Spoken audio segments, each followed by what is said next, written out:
எவ்வளவு அந்த பஸ்ஸில் வரவே இருக்கிறதுக்கு பார்த்தீங்கன்னா ரொம்ப மோசமாக, பைக்கு ஒரு சேஃப்டி இல்லை, ஹெல்மெட் போடல, ஒன்றும் போடல, அந்த இதுக்கு ஒரு சேஃப்டி கிடையாது.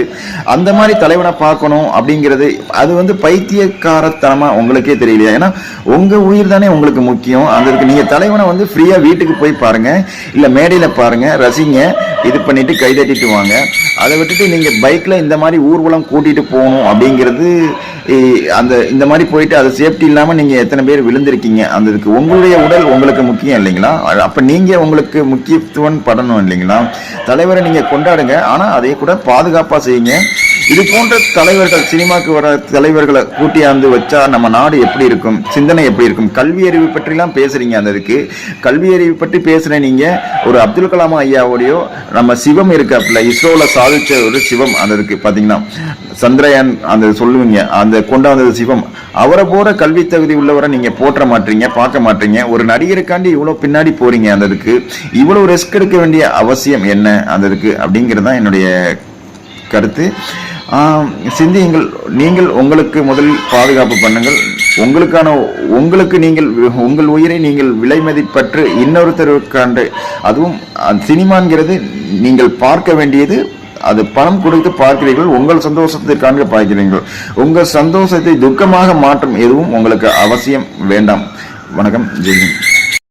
இப்போ நம்ம கடந்த சம்பவம் பார்த்துட்டோம். இனிமே விஜயோடைய ஃபியூச்சர் எப்படி இருக்கு அப்படின்னு பார்த்தீங்கன்னா, இந்த திமுக அரசு திட்டமிட்டு நடத்தினது அப்படின்னு சொல்றாங்க, அரசாங்கம் நடத்தினதா இருக்கட்டும், இருந்தாலும் அந்த கூட்டத்தில் கலந்து கொண்டதை அதாவது வர்றது போறது அந்த இதை வந்து நிர்வாகிகள் தான் பொறுப்பாவாங்க. அதையாச்சும் அவங்க அரேஞ்ச் பண்ணியிருக்கணும். அப்போ அந்த நிர்வாகிகள் மேலேயும் தப்பு இருக்கு. போலீஸ் மட்டுமே காரணம் அப்படின்னு சொல்ல முடியாது. அரசியல்வாதி தலையீடும் இருக்கத்தான் செய்யும். அந்த இதுக்கு இனிமே விஜயோடைய அந்த அரசியல் வாழ்க்கை எவ்வாறு செல்லும் அப்படின்னா, கிட்டத்தட்ட அவர் மீது இந்த கொலைக்கான காரணம் சுமத்தப்படலாம், அவர் முடக்கப்படலாம் வாய்ப்பு இருக்கிறது. இனிமேல் விஜய் மீண்டு வருவது மிகவும் ஒரு கஷ்டமான சூழல் தான்.